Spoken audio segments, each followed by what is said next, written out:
This is Turn 1 Thoughtseize. I'm Ahren. And I'm Zach. And this is episode 93, Working for the Weekend. Everybody's working for the... No? No, yeah, just no. Come on, man! Bring it!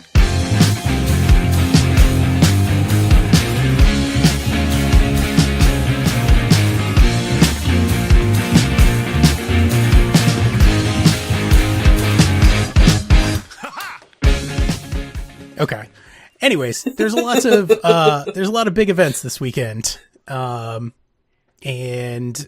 next weekend. 2 weekends and in a next row. weekend. Yep. RPTQs, modern GPs, there's a lot of modern happening. And obviously we love that. So, and we assume you do too, otherwise you wouldn't be here. And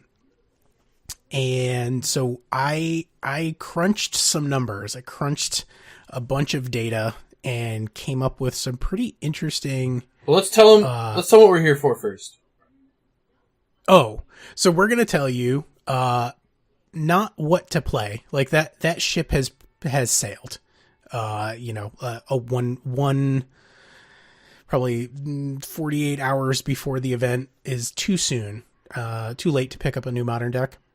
But we are going to tell you what you are likely to play against, so you can plan for that. We're going to talk about sideboarding from both sides, like sideboarding in terms of what you should probably be playing and sideboarding what to expect other people to be playing. And we have a Spice Rack card, which is so good. Like, I'm thrilled that this card exists because I had completely forgotten. And so this is mostly going to be like a numbers and tech episode.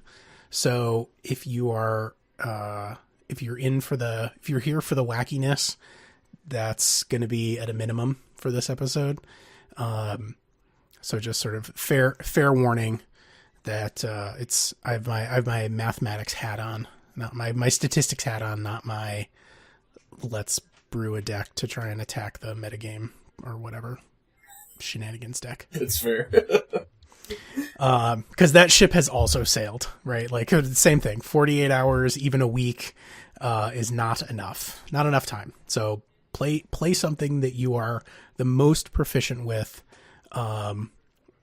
and use the information that we're going to give you to figure out the best way for you to plan for your most likely matchups. Look, Aaron, I like the deck, but I am definitely not bringing previous level blue to the RPTQ.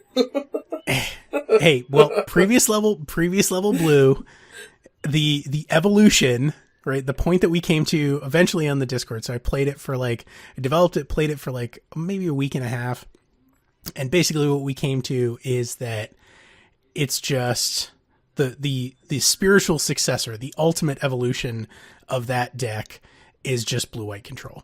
So which is absolutely perfect because you called it previous level blue, so it evolved into blue-white. It was perfect. Yeah. Well, in fairness to me, that was actually at the time, a long time ago, there was next level blue was the hot deck at the time. Yep. So I guess tongue in cheek, Paul Chion called it previous level blue. But anyways, not important. So yeah, don't play an unupdated deck from 2007 in this RPTQ. You will do poorly. I agree. Don't do that. All right. So anyways, very quick housekeeping. Deck Builder affiliate link, store.deckbuilder.com/T1 Thoughtseize. Go there, check out all their stuff, click on it. We get a little kickback. The response to that has been great, so we really appreciate it. 2 new patrons, Mark and Jason. So welcome. They've already been kicking around in the Discord, talking about deck lists and all kinds of stuff. So always happy to have more folks. So the first thing that I wanted to do in terms of numbers is just get an idea of where decks are going in terms of overall meta share, right? Like some decks are going to be gaining meta share, some decks aren't really going to be changing, some decks are going to be losing meta share, and that's kind of where we're going to start. So broad strokes, spirits, Phoenix decks, mostly like the blue-red Phoenix decks, Blue Moon, Dredge, Valakut, green-black, and Eldrazi, like aggro decks, like the Stompy decks are starting to like make a little bit of a comeback. Also KCI. Well, that doesn't seem to be the case. Okay, well, I'm executive ordering KCI into the gaining meta share category. Okay. According to Zach, KCI is also gaining meta share, but Ooh. So Burn, Jund, Death Shadow, Hollow One, Tron, Jeskai, Storm, Infect, like those are all kind of pretty consistent. And then Blue-White Control and especially Mardu Pyromancer have been losing meta share recently.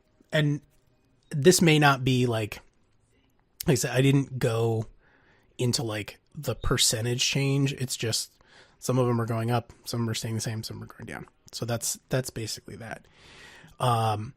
I started off and I crunched out 500. Oh, for the record, Ahren.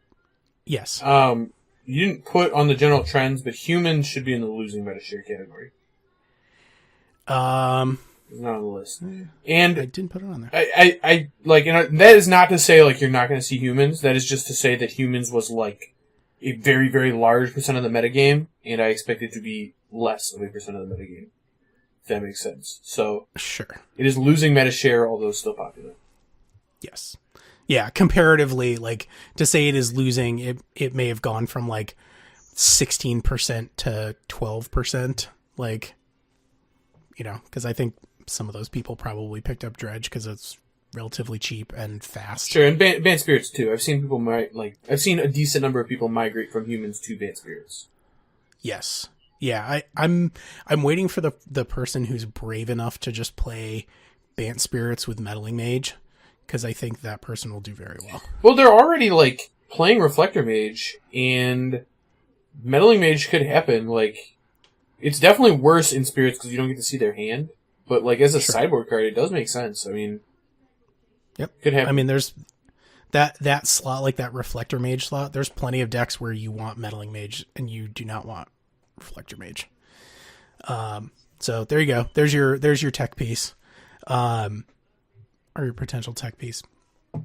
So I went through, I crunched 500 decks that top 8'd PPTQs in the last round, which was like 2 months ago, roughly. It was in early October, right? Yes. Although this is before Guilds of Ravnica was released, so this is pre-Arclight Phoenix, pre-Creeping Chill. Right. So that data was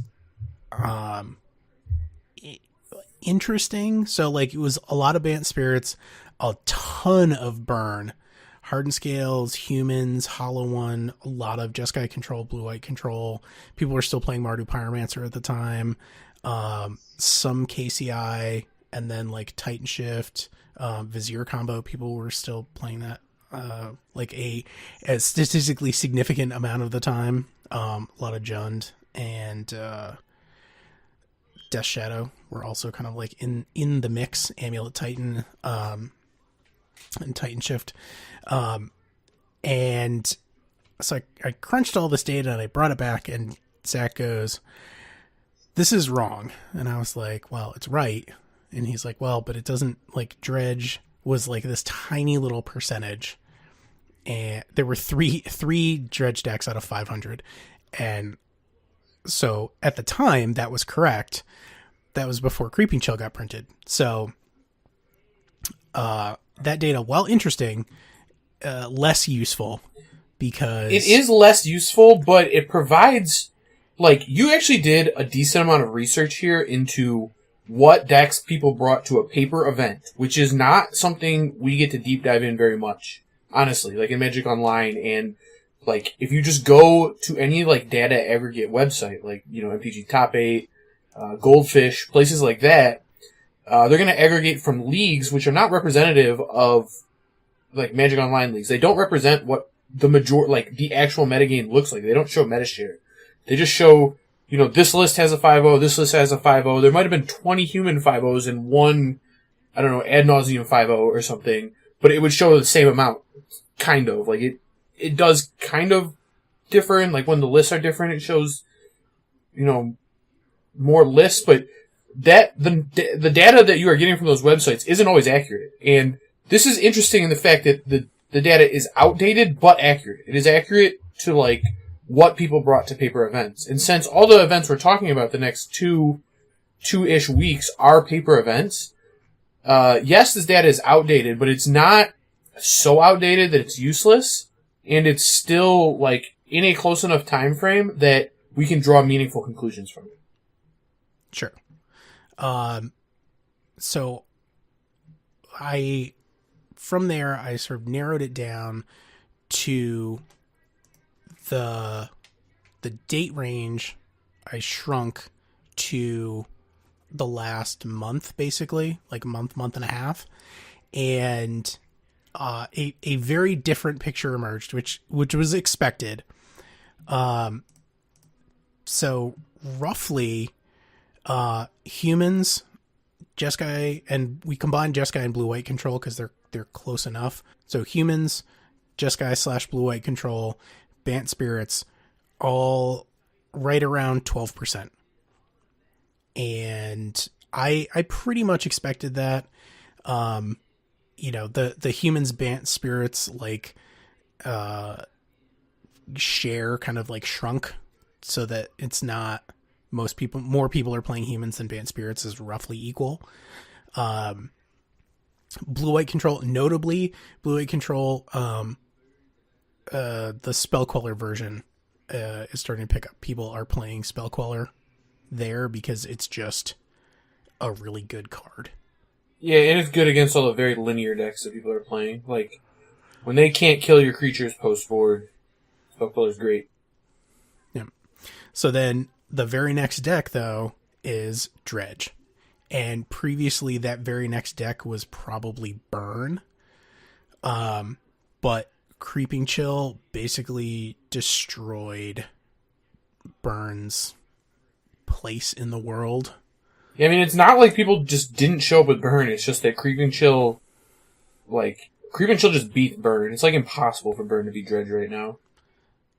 Yeah, so I don't think there's if you're planning on bringing Burn, like, you need to have a very comprehensive plan, and like I still think your margins are going to be kind of thin. Like, it's tough out there for Burn right now. I mean, honestly, like, I know some people just play Burn because they love Burn. That's just like their deck. Like I'm thinking of Patrick Sullivan, TJ from it's Rogers, right? TJ Rogers? Yeah. Ponder podcast? Yes. Just Burn advocates. They love playing Burn. They're going to play Burn. Like, and there are people like that, and that's fine. Like, you want to play Burn, go play Burn, but you better be prepared for Dredge, and you need to update your sideboard. Playing this Ensnaring Bridge, like, I don't know, Rakdos Charm, couple Path to Exiles, whatever the red-green naturalizes that deals 2 damage. Yep. Destructive Revelry, yep. That sideboard that Burn's been playing, it feels like for like a year now, 2 years even, that sideboard's not going to cut it anymore. You need to update it. Yeah. We need a new plan for decks, especially Dredge. Because what it was doing against Dredge just doesn't work, and a lot of the sideboard cards you'd want for Dredge, Rest in Peace, which is something Burn can easily play, Rest in Peace, doesn't really work that well against Dredge, or at least as well as you would like. So, yeah, if it were me personally, I wouldn't play Burn, but if you are hell-bent on playing Burn, then definitely update that sideboard. Well, and even the main deck, I think some of the lists I saw were starting to put like Skullcrack in the side in some number in favor of like full 4 Searing Blaze, and some of them were even running Searing Blood in the main. I think you absolutely have to have 4 skull cracks in the main. Because there are going to be times where Dredge is just going to flip over 3 creeping chills, and if they drain you for 12, it's over. Like, just scoop it up. You need to be able to stop that life gain, because it is functionally insurmountable. Like, to have an opponent at 32 life on turn 2 is a very real thing. Whereas, if you're on the play, at least you can have the potential to hold up that skull crack and stop that. So basically just stop you from immediately losing the game. That's correct. One card I would suggest if you were going to play Burn and you're scared of Dredge, which you probably should be, is Ravenous Trap. Ravenous Trap's a good one. Yep. We know we said that you can play Rest in Peace and Burn, and that is a good card against Dredge. The problem is every Dredge deck is prepared now. Like, you're gonna go post board, you're gonna bring in your 2 or 3 Rest in Peace as the Burn player, and they're bringing in 4 Assassin's Trophies, 2 Nature's Claim, and like a Crow's and Grip or something. Maybe some other way to answer your Rest in Peace. And then, you put these Rest in Peace in play, and it might exile like a couple things, but it doesn't really like cripple them. And then they kill your Rest in Peace, and then they go about dredging and hitting more creeping chills. So it's just not an effective strategy to beat them. Whereas Ravenous Trap, it might not like 100% of the time get all of their stuff. Like, it's not crippling, but at the very least, you can fire it off like when they dredge a creeping chill. So you can stop them from gaining life. You can stop yourself from getting dredged. You can slow them down a little bit, early. Like, you can do it before turn 2, which is another drawback of Rest in Peace. They might have dredged 18 cards by the time you cast it. Right. So you can do it a little earlier and hit Creeping Chill with it on the stack so that it doesn't actually trigger. And, kind of get them a little bit. And they can't really interact with it either, so. So then it was Titan decks, Titan Shift, Scape Shift. There was like a straggler, I think, through the breach that rounded out at about 7%. Hardened Scales Affinity, 5%, Tron, 5%, and then KCI, Jund, Phoenix, Storm, Infect, Green Black Rock, all between 2 and 3%. And then just like the long tail of one-ofs, right? Like, you got a million one-ofs. Yeah, I will say, just looking at these numbers right here that we've given you, if you combine Tron and Titan, Amulet Titan Scape Shift, that's 12%, which was the highest number we had for any of the other decks. So, yes. Like, big mana decks, or like land-based combo decks, if you will, you're gonna see those roughly as often as you see humans, roughly as often as you see blue-white X Control, roughly as often as you see Dredge, roughly as often as Band Spirits. Yep. So that one's going to be there. Yeah. So I guess if you can only prepare for 5 decks, it's humans, blue-white X Control, Bant Spirits, Dredge, and Tron / Titan Shift, like land-based deck. Yep. Well, and I think those are a relevant group because a lot of the ways you hate those decks out involve the same cards. Whether it be, like a Blood Moon or a Damping Sphere or, Stone Rain, Molten Rain, Field of Ruin, Crucible. There's a lot of ways decks will do it. Dredge will play some Ghost Quarters. You can, board in your Loam. You probably already have Loam's name, but sure. Loam and Ghost Quarter. Hate those decks out. Like, you can board in these cards that are going to be effective against all 3 of those archetypes. Yep. So one of the things that I have been hearing, not just from you, but from a lot of people, is how great KCI is. And a lot of people may be playing KCI, but not a lot of people are winning with it in paper.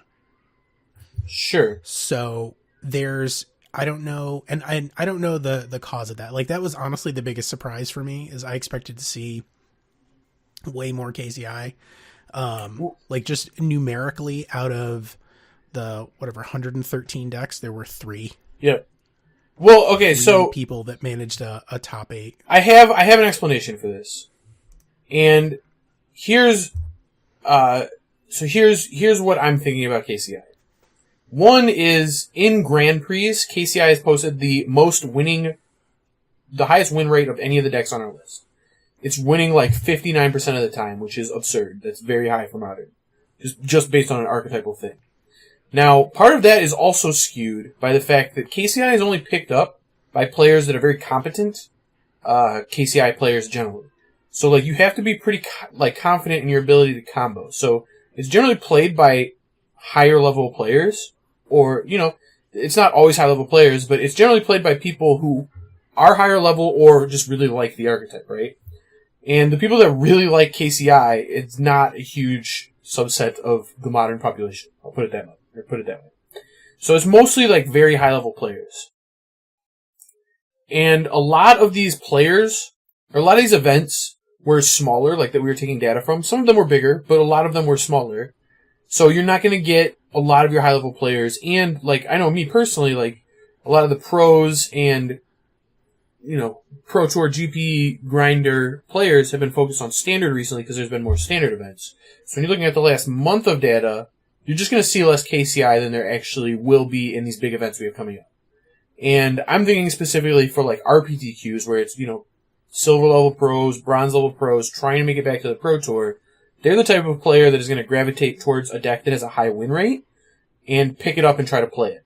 So while these numbers are shocking at how low KCI is, I think you're going to see a lot more of it in the next 2 weeks than these numbers would indicate. And that's also kind of why I think some of these numbers are off, in that humans and Jeskai / Blue-White Control are very, very popular decks for, I don't want to say less serious, because people, like, as like an insult, but like, less grinder-centric players, because it's funner to play those decks. Like, even me personally, I would 1,000 times rather play Blue-White Control than I would, I don't know, Hardened Scales Affinity. Even though I like Hardened Scales Affinity, I have nothing against the deck, but I would just rather play like this fair interactive deck, and I think a lot of players have that tendency. So I think these decks are overrepresented, but the more serious you get, like the more high level you're going to get at an event, the more you should expect linear decks, like Dredge, KCI, that type of deck. So while we have humans and Jeskai very high, I think they will be less represented than these numbers indicate. Now that doesn't say that much. That's saying like, humans is 12% here. It might be like 9 or 10% at your event. Maybe less, maybe more, depending on the size of the event, whatever. But it's still slightly less than these numbers would indicate, in my opinion. Obviously, I could be wrong. I feel it could be 20% humans. Who knows? But sure, that is what I think is going to happen. Is I think humans in Jeskai and Blue-Eye Control are going to go down slightly, not a ton. They'll go down a little bit, and we're going to see more KCI, more. I don't think, and for the record, Banned Spirits was on that level. I don't think that deck's going down. Everything I'm seeing, hearing, and even playing against online indicates that Banned Spirits is going to stay pretty consistent. So I do expect that deck to still be very popular. I think Dredge is going to go down slightly, but not that much. I think Dredge is, like, our numbers showed 11%, right? Yep. I think Dredge will be, 9, 10 again, something like that. Where it's, it's definitely there. People are scared of graveyard hate, but that's just the reality. Like, if you're playing this deck that you have to play around graveyard hate. That's just how this works. And you get busted cards like Creeping Chill to incentivize you to try and play through that stuff. So, I still think people will show up and play it. It'll just be slightly less represented because it's been, kind of in the limelight recently. So people are more prepared for it than you would like, ideally, as a Dredge player. But that doesn't mean you shouldn't play Dredge. That means that, you better be prepared post-board because people are going to have hate for you. So you better have your Assassin's Trophies. You better have your Nature's Claims. You better be ready to play through hate. And if that means, like, you're playing, you want to play a couple Gemstone Mines in your deck, or Mana Confluences, something so you can cast your Prized Amalgams through hate, which, Dredge has to do sometimes, then maybe that's the way to go this weekend. Maybe you want to lean towards playing through hate a little more than normal, I guess. Sure. So not like a huge change to these decks, but like just kind of, we're talking about subtle changes that are easy to make before this weekend, I guess. Right. Well, one of the things that when I'm thinking about it is I think that there is for every deck there is a perfect 75 for a particular event. And what I mean by that is it's probably close to what you play normally, and there's maybe 5 cards different, and then you could look at that and go, I was prepared for what I most likely was going to face. I faced those things and I had the appropriate answers for them. I'm not saying like change your main deck to like have some out of left field stuff, as much as I love to do that. It's really in the fine tuning is where we're at right now. And I think that's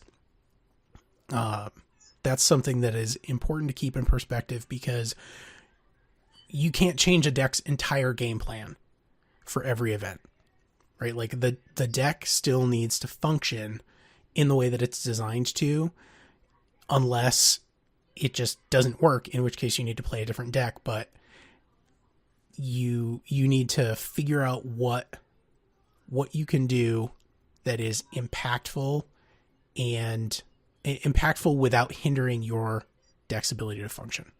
Yep. Strong agree with those. Now, I was going to say, on your point of like a perfect 75, I agree with you that there's definitely like an optimal 75 for your archetype that weekend.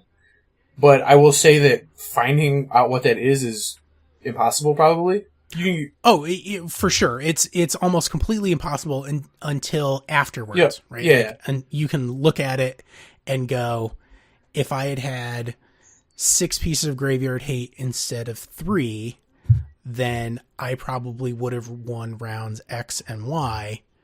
But because I didn't, I lost those rounds, and so I didn't make top 8. And that's fair. I will say, though, that looking back in these spots, going back over like what you played against is fair. Like, you can feel like, well, I played against Dredge, a couple more times than I expected and lost to it.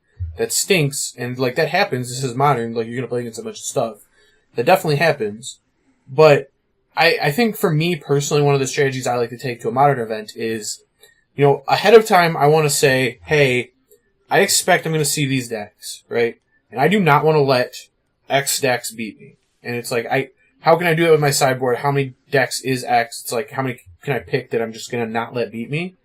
And, that all depends on how you can build your sideboard, what archetype you are, those things, right? But even if I don't play against those decks after the event, if I say, like, I wanted to not let blue-white control and humans and spirits beat me, I do not want to lose those 3 decks, and then I just play KCI and Dredge the entire event, and I don't do well, right? Like, that could happen, but if you look back at the event afterwards and, like, spirits, humans, and blue-white control were 55% of the metagame, like, your initial assessment was right, you just got unlucky in your pairings, right? Which... Correct. It happens. You can still, you can make the correct choice and still lose. Yep. Like that is a well, thing. and get the wrong pairings, but I still think that's the right way to approach it, is like, you predict what you're most likely to see, and then say, I'm not letting this beat me. Like, I think that's a good way to approach your archetype. And, it's different for every archetype, right? But, like, if you're Dredge, and you're like, maybe you're not even archetypal, maybe you're like Dredge, and you're like, I am not letting Rest in Peace beat me. I'm gonna play 4 Nature's Claim, 4 Assassin's Trophies, right? And it's like, hey, maybe you don't play against Rest in Peace that much, but like when you did play against Rest in Peace, you beat it, then, you accomplished your goal that weekend. And if you make the right call, like if that was your goal and your call is right, like you play against Rest in Peace 13 times as the Dredge player, then you're going to do really well that event, right? Right. So that's kind of my strategy there, is like, try and make the best call you can, and then build your sideboard to play through that call you made, right? Right. And I'm not saying also like that you can't make is 0, that you can't or shouldn't make 0 changes to your main deck. Like I really believe that like Skullcrack and maybe even some number of like Flames of the Blood Hand are not out of the question. Like I think 4 Skullcrack main is definitely required. Flames of the Blood Hand, questionable. But like having access to another Skullcrack effect is something that you need to be really thinking about. And even with, right, like Jeskai, blue-white control, like you're going to see timely reinforcements, and that card is very hard for you to deal with. Yep. Well, that's actually, you just brought up a really good point, Ahren. And I think this is not something people think about all the time, but is a really good lesson to learn for Modern. And it's something I first stumbled across from my current teammate, Corey Burkhart, when he was kind of going on his Grixis control tear maybe like a year or 2 years ago. I remember looking at his list, and he had a main deck engineered explosives. And I actually asked him at the time, I go, hey Corey, why are you playing this main deck engineered explosives? This doesn't make very much sense to me. I don't think it's very good in this deck game 1. I really like it games 2 and 3, but it seems like a very strange game 1 card. And he goes, well, you know, I only really wanted 57 cards game 1. I mean, obviously you want more, but like, the deck itself, the core that I consider the integral part of the deck, was only 57 cards. So I decided to play an 18 card sideboard with 3 cards in my main deck. And he did that, and it worked incredibly well for him. And ever since he kind of like pointed that out to me, and I'm sure people were doing this before then, but like for me, this is how it happened, or I learned about it, right?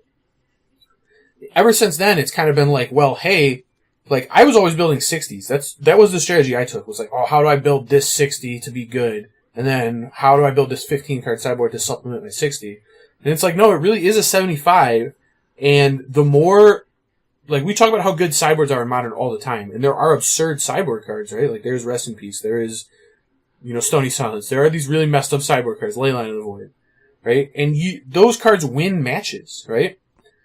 So, if you can build a deck that you're very comfortable with that is like a 56 card deck, and you have sideboard cards that you don't feel terrible main decking, then you actually get like a bigger sideboard, right? And you just have some win percentage game 1 against decks you wouldn't have.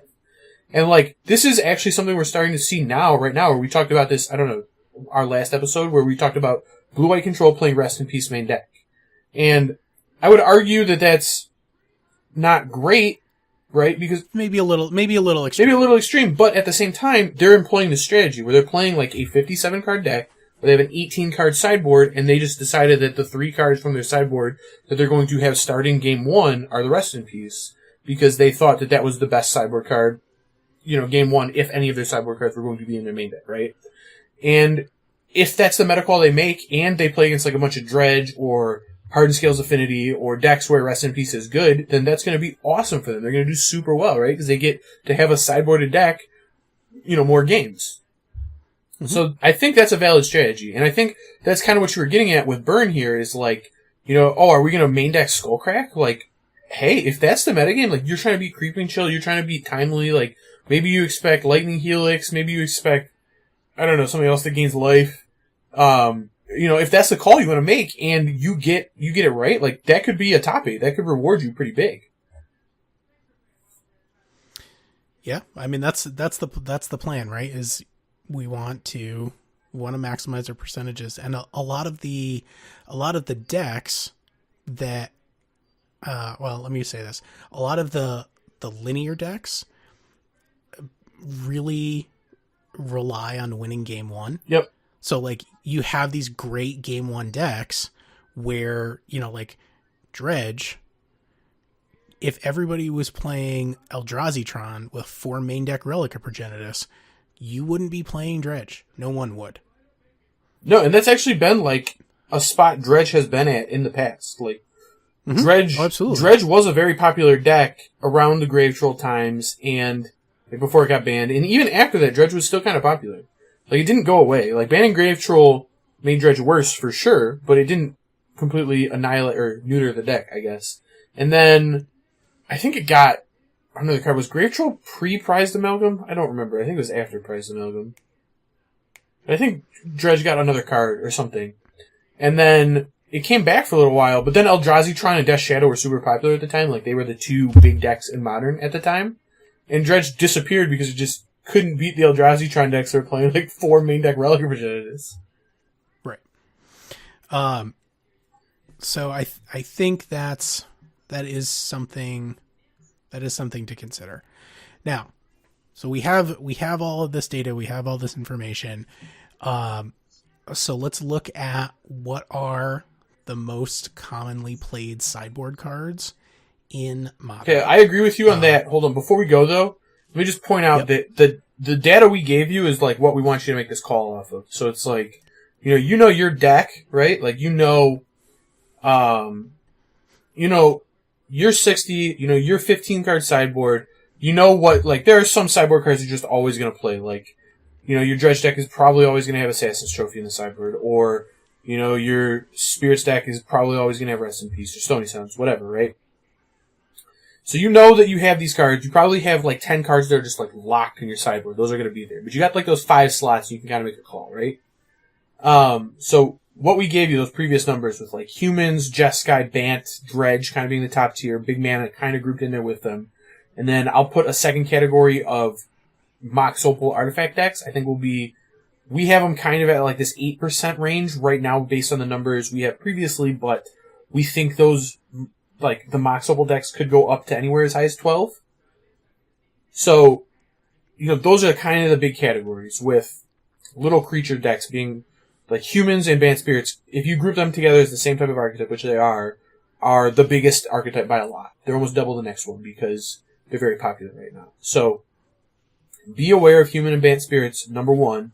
And then number 2, I'm looking at Dredge, Big Mana, and then Mox Opal deck. This is the paper tournaments for the last 2 months, so it's a slightly broader data set than the one that we're working off of, but because it's just sideboard, I think it's probably still pretty close. So Damping Sphere, Rest in Peace, Nature's Claim, Gregors Cage, Stony Silence, Surgical Extraction, Ancient Grudge, Anger of the Gods, Dispel, Dismember, Night of Autumn, Negate, Relic of Progenitus, Engineered Explosives, Braid, Gaddock Teague, Disdainful Stroke, Thoughtseize, Is It Staticaster, and Tormod's Crypt. Even, if we look at that, right, so what is all this stuff for, right? Damping Sphere, obviously for big mana, but also spell-based combo decks, which are not heavily represented, right? Like, there was, I think, 2 or 3 Storm decks there, so that aspect of it isn't something that was important. Interestingly, it does hit the Phoenix decks. Yes, it does hit Arclight Phoenix decks. It's also okay against KCI. It's not great, right, but it does do something against KCI. So from the building your sideboard perspective, I don't think you could go wrong with having like minimum 2 Damping Spheres. Obviously, unless you are a deck that relies on soul lands or casting a lot of spells. Yeah, like if you're playing Phoenix, you don't want Damping Sphere, but don't put Damping Spheres in your Phoenix. But if you're an Aether Vial deck, you almost certainly want this because it is good against Tron, and Aether Vial decks tend to have a little bit of trouble against Tron. Sure. Rest in Peace, obviously. So there's some interesting side applications to Rest in Peace that people don't always sort of take into consideration.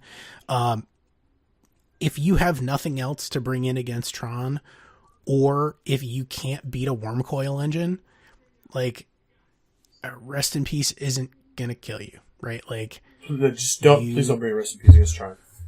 There's almost nothing. Like, yes, it has, like, it turns off their chromatic star or sphere star, I think. It turns off star. Yeah, it turns off star. Yeah, it turns off like star and Wormcoil engine, but like, you have to have a better card than Tron. Like, if you are bringing in Rest in Peace against Tron, then something is built wrong in your sideboard. I'm telling you that much right now. Yes, but I would agree with that statement. But you're not wrong that this has like applications people wouldn't think of. Like, one that comes to mind immediately for me is that Rest in Peace is great against Hardened Scales Affinity. People don't realize that, but like, it's really good against them. Like, making that deck not work with its modular at all is very powerful, and it also turns off Hangerback Walker from working at all. So it is a lot better than it looks against that deck, and I would argue that every single copy you own of Rest in Peace in your sideboard should immediately be in against KCI. Or not KCI. Well, probably also against KCI, but Hard Scales Affinity. Yep. Nature's Claim is mostly an anti-hate card. So you're going to see people who are playing decks that lose to permanent-based hate bring in Nature's Claim because it's the most efficient spell for that effect. Yeah, it's just the best one. In most of these decks that are doing this, I think there are three. When you're looking at anti-hate cards right now, there are three big ones that come to mind. And for me, it's Nature's Claim, number one. Assassin's Trophy is now creeping up there. Even though there's not very many green-black based combo decks, it's still starting to pick up because a lot of these decks can use it. Like, KCI can cast an Assassin's Trophy if they are trying to, right? Like, they play Terraria, and there are ways for them to do this. Well, I mean, if they're playing engineered explosives already, and like that's part of their plan against Leyline of the Void is like engineered explosives for 4, then you can cast Assassin's Trophy, and it's probably just better. Yeah, like, so these decks can cast it. Like, Tron could cast it if they wanted to. That one's harder, but like, this is something you can do. Dredge obviously is a one that's going to be playing Assassin's Trophy, so that one's big. And then for the combo decks that aren't green, I think the very prevalent one is Echoing Truth. And that's, your Storms, your Ad Nauseums. Ad Nauseum can kind of get away with playing like a Disenchant, but I think Echoing Truth is very popular just because it has the catch-all effect that that people are looking for in Assassin's Trophy, right? Where you can bounce anything. You only are going to get one turn with that back in your hand, but that hopefully if your deck is playing Echoing Truth, that's all you need, right? Well, Storm has that they're playing Unsubstantiate in the main now. Sure. So that one only hits your creatures. Kind of like, unsub only bounces creatures. It can return any spell to their hand, but it only bounces a creature. Yes, target spell or creature. Got it. I had not read that spell in quite a long time. Yeah, so that one, like, that is something to be wary of. Like, if you're playing against Storm and your hate piece is Thalia Meddling Mage, like, Unsub's gonna get you, but like the one I'm thinking of is like the sideboard card is Echoing Truth. So like, if you're the blue deck that's like the Ad Nausea, the Storm or whatever, like bring your Echoing Truths, don't forget them. And if you are trying to beat these decks, be prepared for these cards. Like, don't just think your Damping Sphere is gonna beat Storm. Like, oh, you drew your second one, I'm gonna play both of them. Like, yeah, I guess you can, but like, tell you what, the second one can be good, but it's still going to lose to Echoing Truth. So maybe, like, if you have a better play, like, make that better play and pressure them a little harder. Mm-hmm. Gregors Cage. So I think people play Gregors Cage because it also hits Collected Company, and I think that's extremely valid right now. Because Collected Company is one of the ways that like you lose the game against spirits if you just have spot removal. Yep. So like you need to control their board, and them just going like end step Collected Company, get 2 Drogskull Captains, and then they untap, and you're like, oh, okay, well my spot removal doesn't work anymore, and I lose. Yeah, Gregors Cage is also nice in that it's one colorless, so any deck can play it. And especially decks that have trouble casting good sideboard cards, like, I don't know, Humans. This is a good one for that deck. Stony Silence, obviously, its applications are obvious, but far-reaching. Also, don't forget that Stony Silence also turns off Darksteel Citadel. That is relevant. Yeah, I've seen that. I've seen people try to tap that card a lot. Yes. Stony Silence in play. Surgical Extraction, like, we could literally do like 4 hours worth of material on Surgical Extraction. It is a very powerful sideboard card. It is a very powerful effect.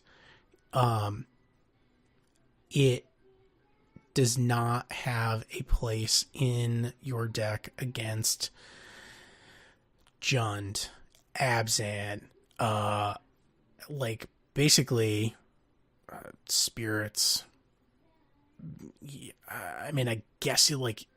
No, it's the only thing you want it against, realistically, is combo decks. So Titan Shift, Scape Shift, Tron, KCI, kind of. Let me give you a shortcut on this. Lay it on me. If their deck is named after one card, you probably want Surgical Extraction to take that card away.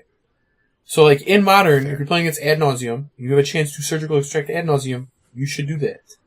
If you're playing against Tron, obviously this isn't one card, but it's one set of lands, right? And you get a chance to Surgical Extract a Tron land, you should do that. Now, there are times, like, you're not, like, if you don't also have a way to destroy a Tron land against Tron and get it into the graveyard, then you should not bring in Surgical Extraction against them. It's terrible. But if you have 4 Field of Ruins in your deck, or, like, your Panza or something, and have, like, Stone Rains, or maybe you have Molten Rains in your sideboard because you're a sicko and you want to play Molten Rain this weekend, which, hats off to you, friend, for playing Molten Rain. I'm with you. But, you know, if that's the case, then, you know, Surgical is good, so bring it in there. You know, Titan Shift, oh, you can Surgical Extract Primeval Titan, you should probably do that. Escape Shift, Valakut even, also a good one. Great. Storm, that one's a little less good, but, like, you can take a Grave Shot out of their deck, and also have a way to answer Empty the Warrens, then Storm's pretty bad. They kind of only have 2 cards that work, so, you know, Surgical's not great against them, but if you have Surgical in your sideboard already, then there is a chance it is better than some of the other cards you would have main deck against Storm. Yes.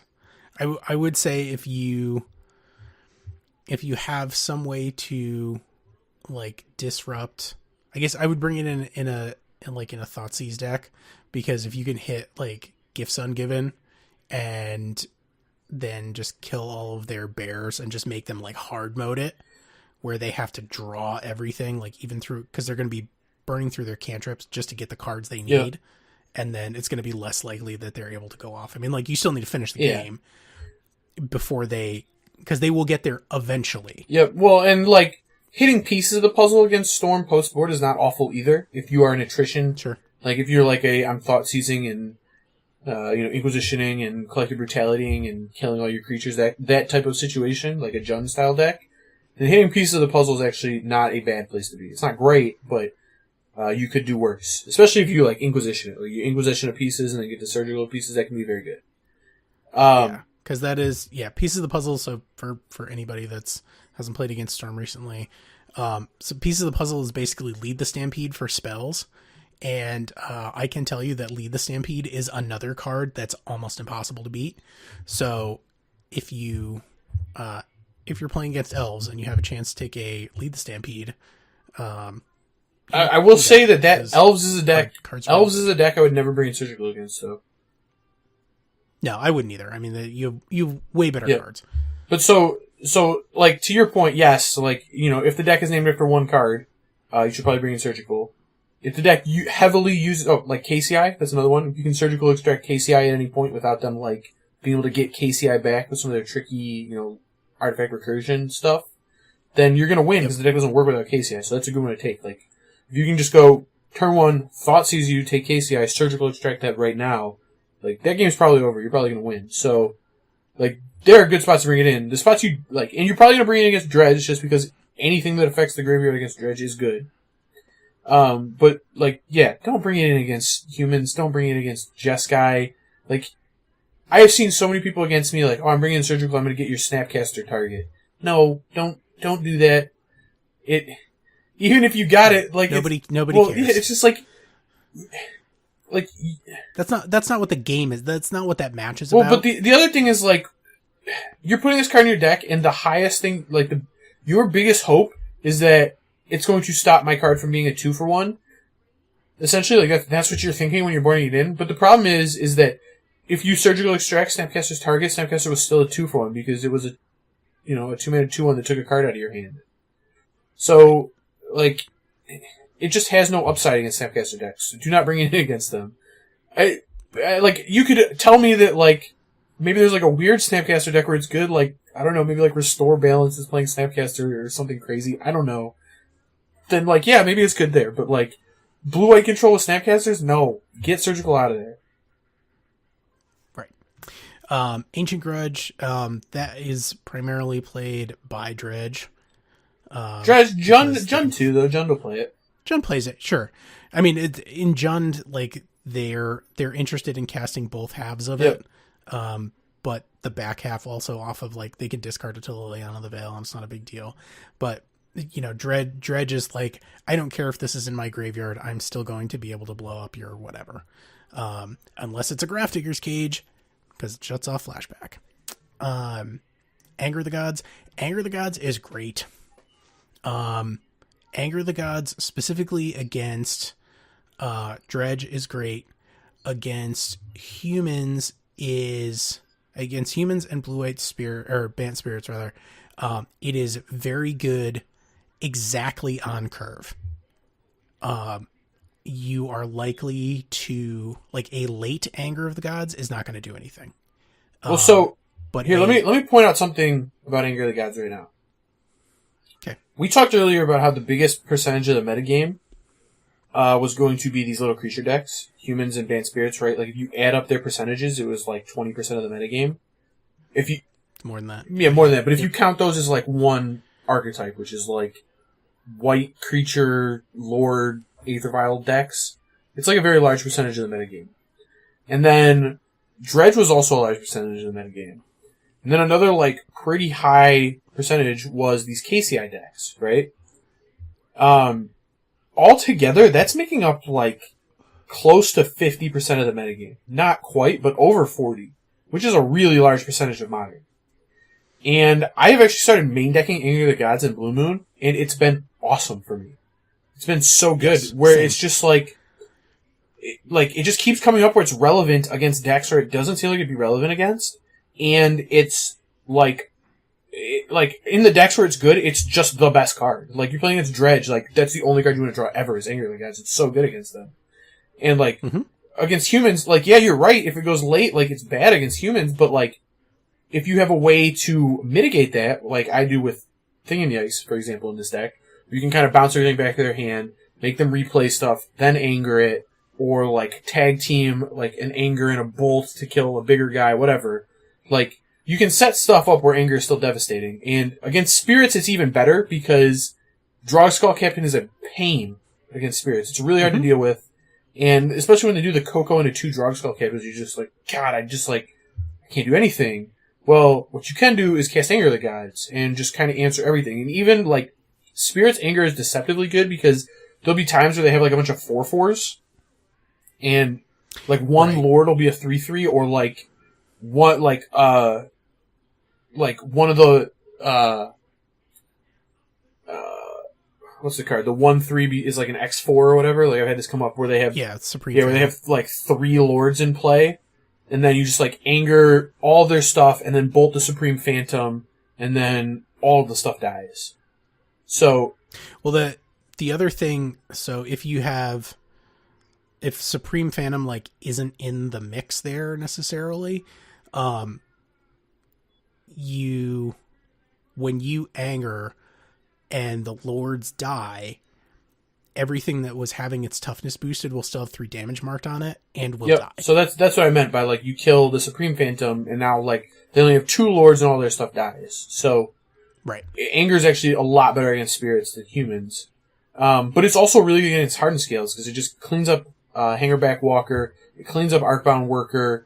It's not great against Ravager, admittedly. That's one of the ones where, you gotta play around that, but that's part of the game. Like, you gotta beat Ravager anyway, so, figure out how to deal with Ravager, then use your Anger of the Gods to get rid of all the other stuff. It's, like, a very nice, clean answer to that deck.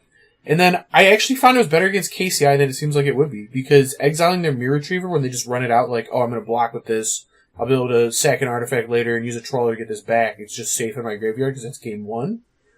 Sometimes they'll just, like, run out Trawler and Mirror Retriever to buy some time while they're looking for their KCI, and then boom, you Anger the Gods both of those, they get no value off of them, and they're gone forever. Now they have to spend a bunch of time finding those pieces again. Like, it can be devastating. It's hard to set up, but, like, in the spots where you do, it's very, very good. So, you know how I was talking earlier about this, like, oh, maybe you play like a 58 card deck and you have a 17 card sideboard. Well, like for me in Blue Moon, that's exactly what I'm doing right now, where I have this 58 card deck, but I'm just main decking 2 Angers and I have another Anger on my board. And it's like I get to play this, 17 card sideboard in my deck, which is a huge advantage in Modern. Like we've talked before, is like, it almost feels like fair decks in Modern should have a bigger sideboard. Well, like this is kind of the way you do it. Mm-hmm. Yep. Dispel, I think, is probably almost entirely on the back of like Jeskai Blue-White Control, and Storm, or not Storm, Spirits, I think plays it as well. And it's Storm just can play it. They don't usually, but you can make the call to play it. You could. I mean, if you're expecting a lot of like, it's mainly for. I don't think this is like, the weekend for it. That's fair. I don't think so either. But it's like for the mirror match, right? It's like you just want your answers to be more efficient than your opponent's. So Dispel does that. Dismember, I think that's humans, right? Like they play Dismember because they just have no other removal. Well, really. Like KCI could play like a Dismember if they wanted to. Sure. Tron will have like a Dismember or 2 in the sideboard a decent amount of the time. I've seen Hardened Scales. Hardened Scales will play sideboard Dismembers too because they don't really have good kill spells. Sure. Night of Autumn. This is, Night of Autumn is the new Reclamation Sage, because it is better. Night of Autumn is another reason why Burn is kind of going away, by the way. Yeah. Gain 4 life is pretty bad. Pretty bad for you. So Night of Autumn, negate, and then Relic, Engineered Explosives. Hold on, so, one point I wanted to make about this list. We have Relic coming in at like 14% of decks right now. But when you mentioned that to me, I said, well, hold on. Relic is also the type of card that some of these decks play main deck. How many decks are doing that? And then I think you told me like another 8% was playing Relic main deck. It worked, I think combined it was like 20 something, 21 or 22. Yeah, so while Relic is, fairly low on this list, Relic is more prevalent than that. It is actually one of the more frequently appearing quote unquote sideboard cards in the entire format at like 20% of decks have it, something like that. Yeah, which would put it like right under Surgical. Sure. So that's that. Engineer Explosives. Some fair decks run it. I think Blue-White Control sometimes will run it.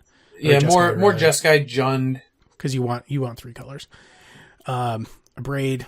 Abrade's just a good card. I would main deck Abrade, right? I am main decking Abrade in my Blue Moon deck, and it's been very good for me. Yep, card's great. Gaddock Teague, humans again, and probably Spirits. Both of them play it. Gaddock Teague's starting to kind of go away though, because Blue-White is on the decline. It was so good against Blue-White, but Blue-White is on the decline, so Gaddock Teague also on the decline. Now, again, not drastic. We're talking like 11, 12% down to like 10, but be aware. Disdainful Stroke, in Blue-White Jeskai for the mirror, obviously. Right, Tron, like 2 mana Amulet Titan. Yeah, Tron Amulet. So it big mana and also the mirror. Thoughtseize. This used to be almost exclusively an affinity sideboard card. My guess is that this is probably like green black, and some of the Jund decks probably are moving them a little bit. Yeah, a lot of them are probably playing like 2 main, 2 side, something like that.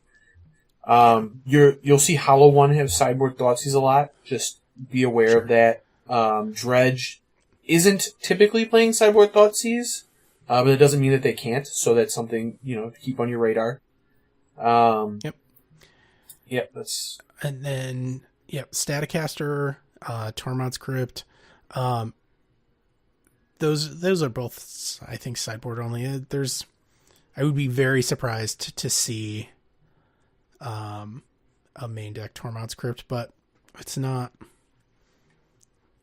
completely out of the question.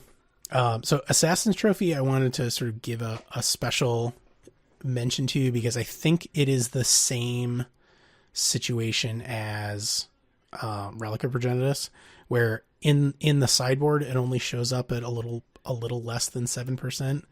But I will bet you dollars to donuts that when you combine that with the main deck, there's trophy in the main deck is at 7%.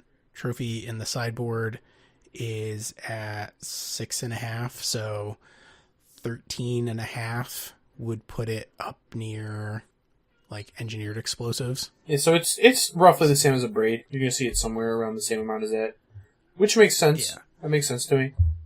I will say one card we didn't mention that is actually at the very top of the second page, just missed the cutoff, was Leyline of the Void, and that is my pick for best sideboard card right now, especially for the next 2 weekends. I love Leyline of the Void right now. Its applications, there's just so many of them.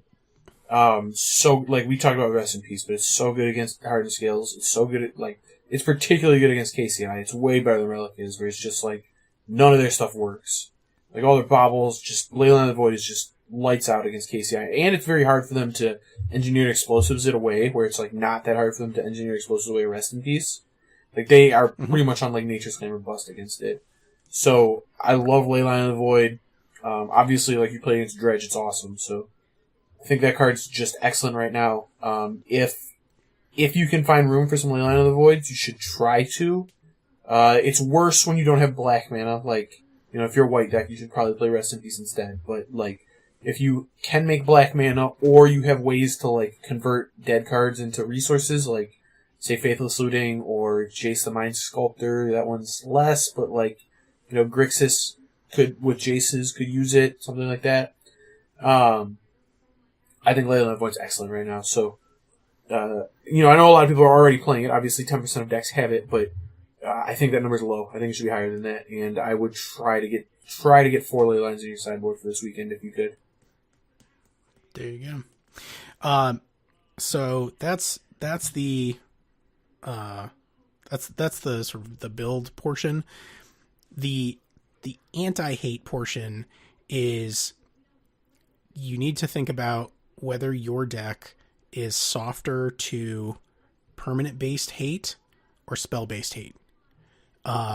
So the reason that Dredge is playing Nature's Claim is because almost everybody is going to be bringing in Rest in Peace, Gregors Cage, Relic of Progenitus, Tormod's Crypt,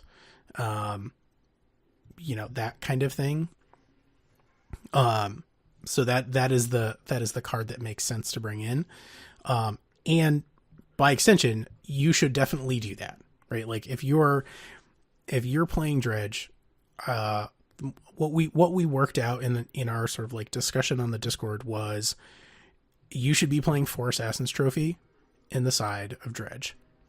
Once you're maxed out on Assassin's Trophy, you can play a Nature's Claim or a Crows and Grip.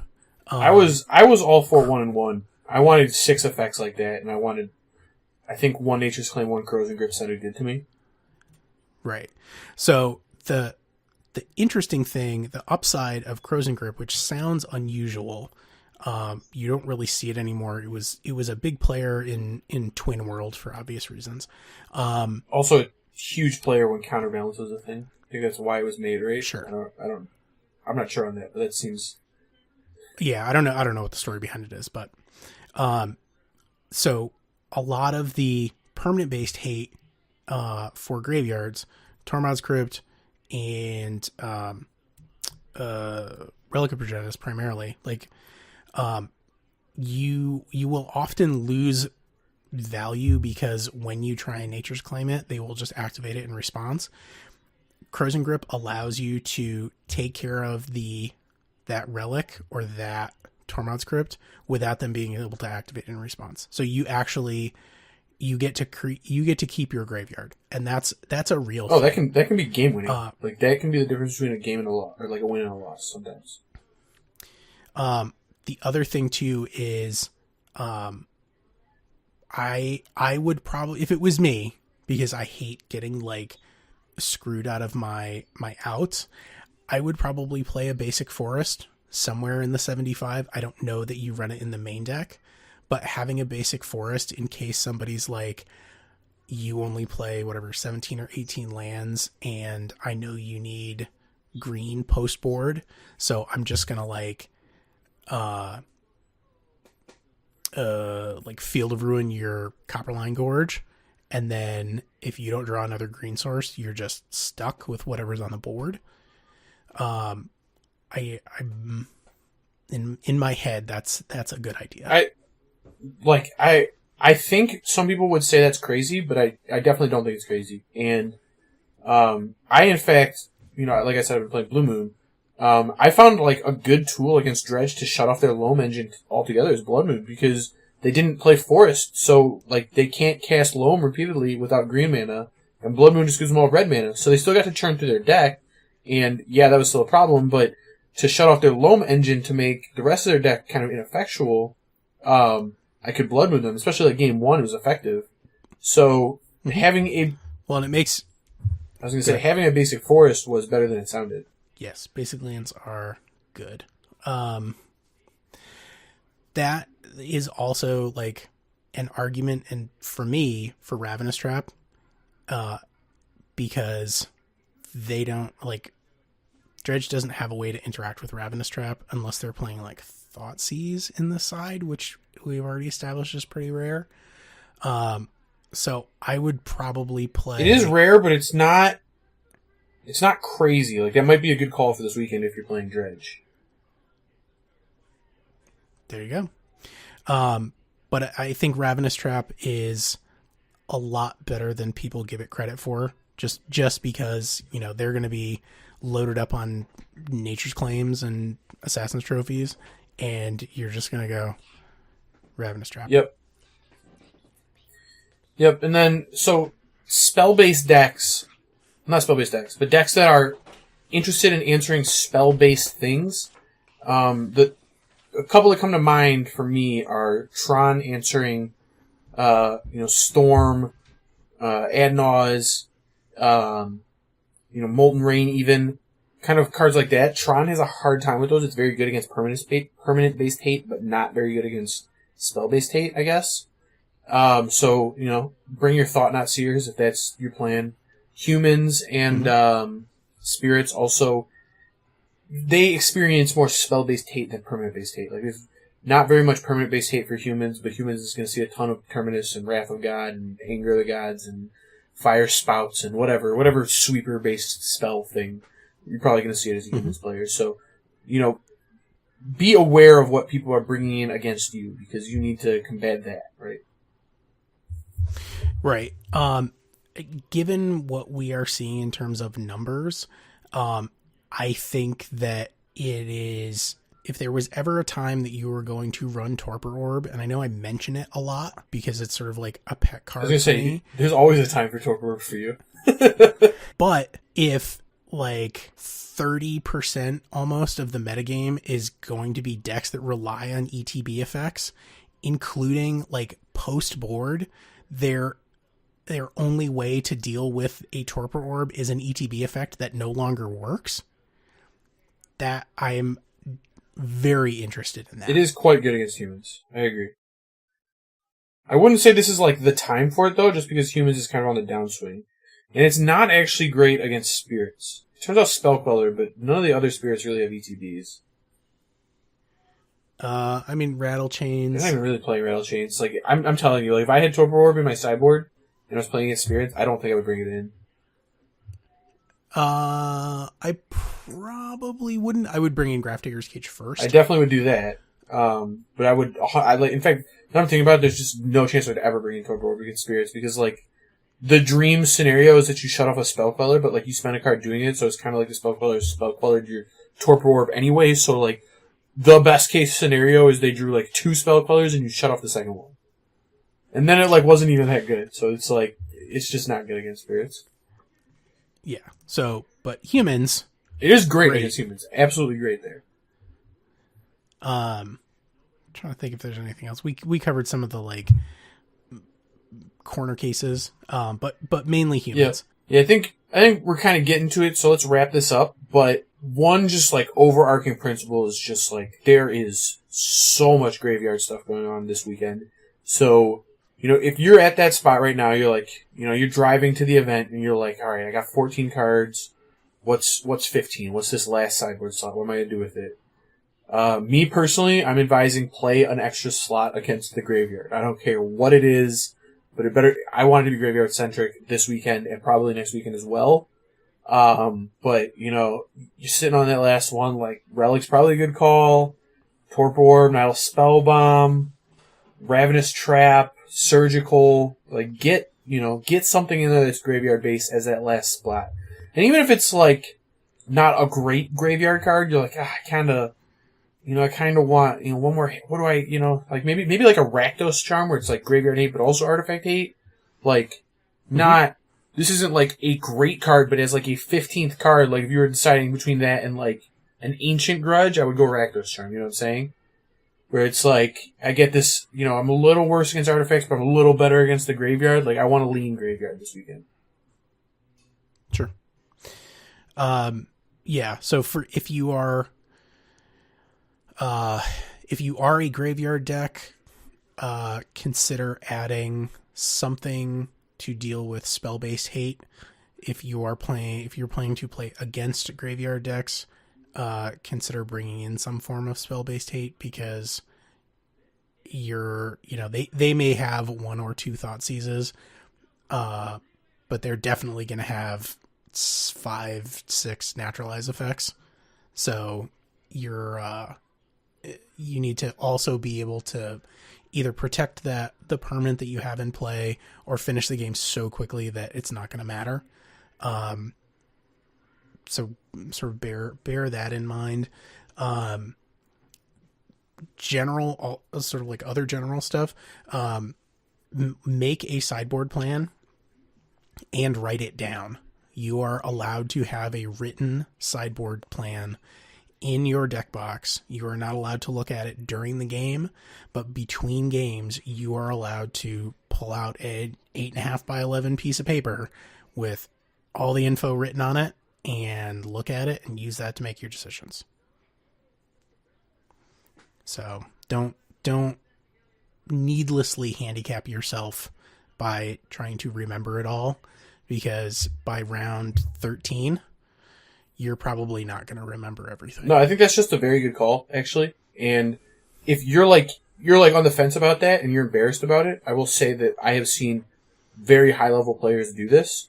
This is not something to be embarrassed about. This is something that shows, a level of preparation and a level of, professionalness to like try and win an event. I think, having a sideboard guide on you, like in the way that is allowed on like a written sheet of paper, is just a wise thing to do.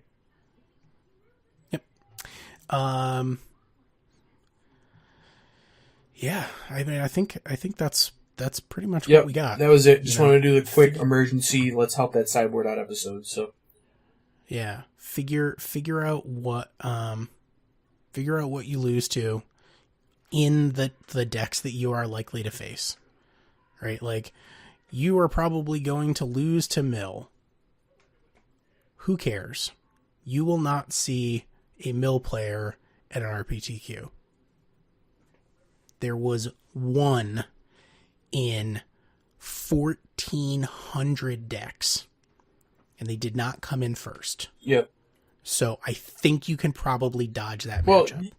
Like, the other thing is, like, even if you hit it and, like, that matchup was unwinnable for your deck because, like, who knows, maybe it is. It's only one loss. Like, you have a loss to give, and that is more for, like, the random element, right? Where it's like, this isn't even just Mill specifically, but it's like, if you prepare right and you beat the decks you expect to play against, right, and you have the right sideboard cards, you're all prepared, you beat those, and then you lose to random deck, like in this case Mill, could be anything, though. There's 1,000 decks in Modern, right? Anything. Sure. But you lose to that one, like, you still will be X-1 at the end of the event and ready to go into the top 8 and, get it done there. So, you can't prepare for everything, and you get a loss to give for those reasons at RPTQs generally. So, yep. So, take this information, run with it. Let us know how you do. Before we get to the spice rack, there is a spice rack. Even on an emergency special episode, I still found a spice rack card for you. Before we get to the Spice Rack, you can follow us on Facebook, facebook.com/turn1thoughtseize, all spelled out. You can follow us on Twitter. I'm at T1Thoughtseize. Zach is at A22EN. You can watch a stream at twitch.tv/T1Thoughtseize, sponsored by our friends at Card Hoarder. You can see our YouTube videos at youtube.com/turn1thoughtseize, all spelled out. You can read my columns at blog.cardkingdom.com. You can become a member of the Thoughtseize Cabal at patreon.com/turn1thoughtseize, all spelled out. And of course, you can see all of our content on turn1thoughtseize.com. The Spice Rack card for this episode is Honorable Passage. I was going to say, I don't know what this what's card Honorable is. Passage. I've never heard of it. Okay. So this is a card from Visions that was time shifted. Its card is so good that it was reprinted in the World Championship deck series from 1997. Yikes. So here's what it does. It is 1 and a white for an instant. Prevent all damage to you or target creature from any one source. If that source is red, Honorable Passage deals to that source's controller an amount of damage equal to the amount of damage prevented. So, somebody goes Banefire for 10. You go Honorable Passage, kill you, right? It's sort of like, it's like Deflecting Palm, but it's the OG Deflecting Palm, in that it will prevent damage to a creature as well. If you are in a metagame with a lot of burn, a lot of like, it's just an interesting effect. You don't really see the like prevent damage. Like you'll see fog or like protect yourself, not one that gives you the option, and having the damage go back to the controller if it's red. Like there are plenty of red things that do damage to you or creatures. It can very easily just be like bolt your thing and you go, here you go, like take 3 and my guy doesn't die. So it's a nice little potential 2-for-1. Plus the art is super sweet. It's a old Jeff Miracola art from like the late 90s. It's definitely sweet tech against Searing Blaze. It is. It's interesting. Yeah. Oh, you still take the 3 damage. Oh, prevent to a target. Doesn't it prevent the spell? It's the next time a source would deal damage to... Oh, okay. So, sorry. I had to read the Oracle text because it changed. The spell now works slightly differently since 1997. It's the next time a source of your choice would deal damage to any target, prevent that damage. If damage from a red source is prevented this way, Honorable Passage deals that much damage to a source's controller. So that's interesting because this was printed originally long before Planeswalkers existed. So now you can actually use this to protect your Jace the Mind Sculptor from a lightning bolt and reflect that back to your that's opponent. actually better than I thought. That's actually powerful. Same. I originally picked it on Cool Factor, but it actually is it was part of the errata of creature or player to any target. So protect your planeswalkers is kind of cool. I think I would, and if that's the thing, you're like, I need to protect the quarterback, and my quarterback is Jace the Mind Sculptor, and I need to brainstorm. Having one of these is... It's kind of sweet with Teferi. Teferi is so gross. And it's like 2 mana, you untap 2 lands. Perfect. Because it's 2 mana, you untap 2 mana. Yep. Oh, that's gross. It's not great, but... Well, but it's something. So anyways, Honorable Passage, sweet card. Make sure you use the Oracle text. It can protect planeswalkers. The card is dope. it costs pennies, but it's a neat thing to have in your collection. And that's what the Spice Rack is for. So thank you so much for listening. Good luck to everybody who's playing this weekend. We will catch up with you next time. You got this, guys.